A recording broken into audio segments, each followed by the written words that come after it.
and I've gotten to, like, my friends are millionaires now. I'm not, but my friends are millionaires. And that's, I find enjoyment in that. I'm like, dude, that's fucking awesome. Mark Norman used to eat scraps off people's plates. He still does. But we used to get free meals at Caroline's and shit. And now that guy's a millionaire.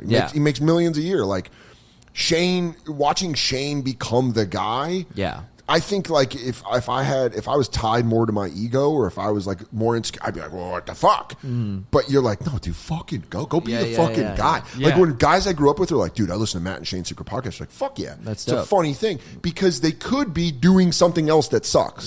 So have it be at least people that you agree with. They could be listening to people you think stink at comedy, but because they love the guys you love, you're like, this is the best. Yes, it is ideal. That's who I also think is the best. When you started comedy, that's what you wanted. Like, you want the good people to be famous and successful. If you sat in a room and you were like, you can have everything, but no one will have anything, you would be like, well, or you could live comfortably, and everybody will do great. Well, you'd be like, fucking do that. Yeah, of course. You're in a bucket, Mike. Fucking do it. And there's people, listen, man, there's people that are going to come into comedy that are going to be fucking flashes in the pan. They're going to blow up. They're going to get real famous, and everyone's going to have a problem with it because it makes everyone itchy. But just, it's not your problem. Don't fucking worry about it. It doesn't affect you, really. Yeah, no. I mean, it took me a long time to learn that, because there was a lot of time where I'm like, man, fuck that. And they, like, Netflix is giving that person a special, and you're like, don't fucking worry about it. Yeah. Also, if you start thinking like that, you're going to drive yourself nuts. Because there's for all the guys that you love that are going to make it and maybe get bigger than you, there's also going to be 48 shitty comics whose comedy you hate who are going to be in arenas, and you're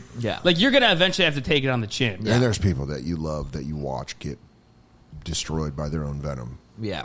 Like, there's people that I love that I've watched be, like, too bitter. And you're like, damn, dude. And then, like, you bring up comedy, and they're like, so-and-so. And you're like, yeah, why haven't you written a new joke? Yeah, for sure. Like, why aren't Work you on your funnier? own stuff, I'm always like, oh, you got eaten. Yeah. Like, it ate you. Yeah. Gotcha. You got eaten. And I think that's the fear to keep. Like, don't get eaten by your jealousy. Don't get eaten by that envy. Because it'll fucking... Because this business is all comparative. It's all comparative. It's all, like... But if you just get to do... Like, dude, if you told me today that all I had to do was wake up, eat breakfast with my fiance, come do this podcast, then go do 4 sets at the stand. Yeah. Back when I was a fucking lunch waiter, I Yeah. would have been like... Yeah, whose dick do I got to suck to do that? Yeah, exactly, sure. right? If you're like, hey, just go podcast, and then you're going to go do spots and work on the hair joke and the smell joke, and you're like, done. That's fucking sick. Easy. I would love to do that. Yeah, you'd be like, don't get it in my eyes. Yeah. You're like, okay.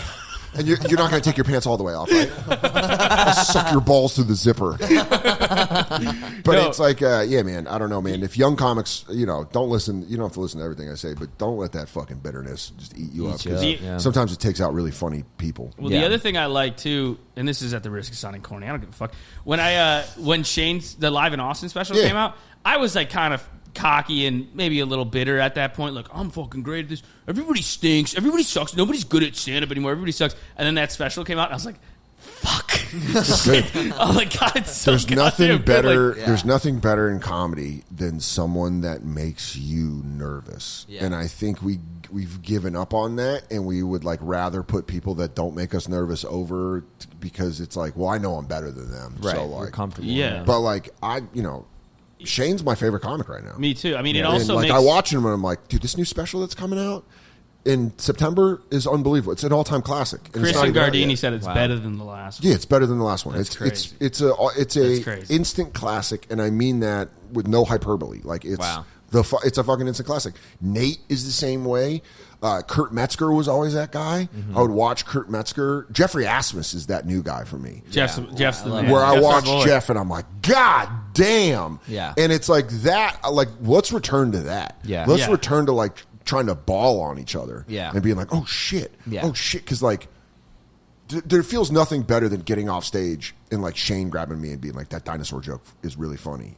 Like this, and you're like, thanks. Yeah. Or like Joe List, who I think is one of the funniest human beings I've ever came across. Yeah. Is like, fuck this fucking bit. And you're like, your fucking new bit. Yeah. It's like, I don't know what we have to do to get comedy back into that pocket and kind of cut everything else out. Yeah.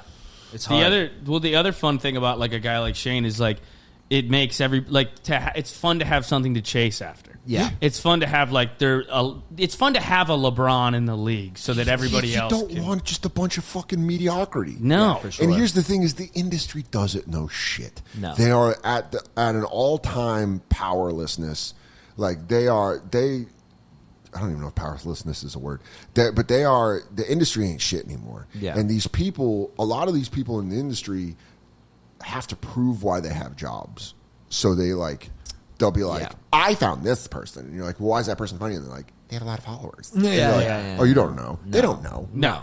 And if you ask anybody at Netflix why they give certain people specials, they're like, they have a large following. Yeah.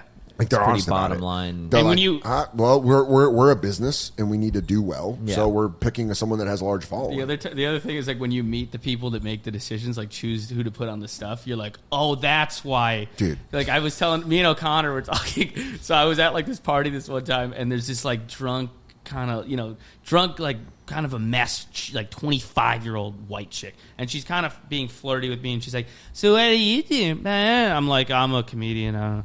And I was like, what do you do? What's your job? She goes, I'm the head of digital content at Comedy Central. Yeah. I was like,